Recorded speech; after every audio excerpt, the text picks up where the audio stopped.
ഭഗവത്ഗീതയുടെ 12-ാം അധ്യായത്തിൽ ഇതെന്തും മറിമായും എനിക്ക് ഭ്രാന്തായി പോയതാണ്, അത് നാട്ടുകാർക്ക് മൊത്തം ഭ്രാന്തായ. 13 മുതൽ 20 വരെയുള്ള 8 ശ്ലോകങ്ങളിലായാണുള്ളത്.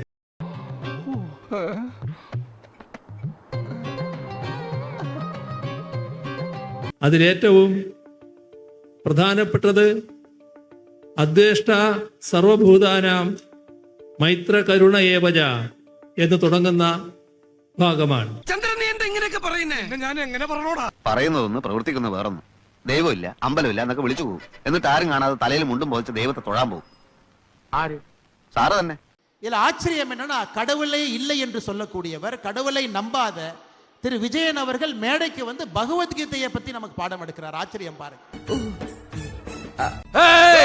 அண்ணாவை பற்றி പറഞ്ഞ அண்ணனே ஆறண்ணன் அண்ணா கிட்டேன் குத்து. ஒரு அப்பதான் நினைச்சேன், கேரளால கம்யூனிஸ்ட்காரங்கெல்லாம் இன்னைக்கு பகவத்கீதையை படிக்க ஆரம்பிச்சாங்கன்னா என்ன ஆகும்னு யோசிச்சு பாருங்க. ഒരുമാതിരി പോക്കരത്തരം പറഞ്ഞാലുണ്ടല്ലോ. എടാ പോളെ, ഈ അടുപ്പിൽ ഊതുന്നവന്റെ ആസനത്തിൽ ഊതരുത്. അപ്പൊ നിനക്ക് കാര്യം അറിയാം. பகவத்கீதையை படிச்சுட்டு அதிலும் 12வது சாப்டர் படிச்சுட்டு மட்டும் சொல்றார். அத்வேஷ்ட சர்வ பூதானா மைத்ர கருண ஈவாச்சான்னு நமக்கு பாடுறார். என்ன சொல்றாருங்க? அதாவது ஒரு பக்தன் எப்படி இருக்க வேண்டும் என்று விஜயன் அவர்கள் நமக்கு பாடம் எடுக்கிறாங்க.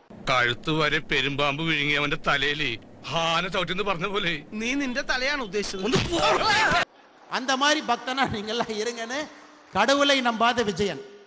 ஆனா பிரச்சனை என்னன்னாங்க, அவர் 12வது சாப்டருக்கு மேல அவர் படிக்கல. ഇത് ഞാൻ പ്രതീക്ഷിച്ചതാ. திரு விஜயன் அவர்களுக்கு நான் பகவத்கீதையிலிருந்து இன்னொன்னு நான் சொல்றேன்.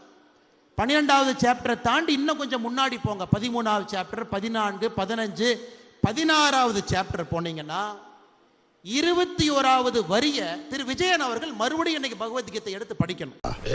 അത് ശരിയാവില്ല. അതെന്താ ശരിയാവാത്ത? അത് ശരിയാവില്ല. അതെന്താ ശരിയാവാത്ത? திருவிதாம் நரக்க சியதாம் துவாரம் நாசானாம் ஆத்மனஹ காம குரோதா சத்தலோபாஸ் தஸ்மத் அத்ரயம் தயாஜத். இதையும் படிக்கணும். മനസ്സിലായില്ല. മനസ്സിലാക്കി തരാം. இதுல என்ன சொல்லுதுன்னா, ஒரு மனிதன் நரகத்திற்கு போக வேண்டும் என்றால் 3 வழிதான் இருக்கு. Lust, anger, greed. காமம் நரகத்துக்கு வேகமா கூட்டிட்டு போயிடும். பேராசை நரகத்துக்கு வேகமா கூட்டிட்டு போயிடும். கோபம் நரகத்துக்கு வேகமா கூட்டிட்டு போயிடும். இந்த 3ம் இருப்பது இன்னைக்கு கேரள கம்யூனிஸ்ட் அரசு கிட்ட, திரு விஜயன் அவர்கிட்ட இது இருக்கு. ഊതിയതല്ലേ, കാറ്റടിച്ചപ്പോ മനസ്സിലായില്ലേ? அதனால 12வது சாப்டரோட நிறுத்தாம அப்படியே 16வது சாப்டரும் படிச்சீங்கன்னா உங்களுக்கே பகவத்கீதையில சொல்லியிருக்கக்கூடிய புத்திமதி தெரியும். വേണ്ടായിരുന്നു. പിന്നെ ഇനി ഈ വിഷയത്തിൽ ഞാൻ ഡയലോഗ് പറഞ്ഞ കരഞ്ഞു പോട്ടോ. കുട്ടാ പ്ലീസ്.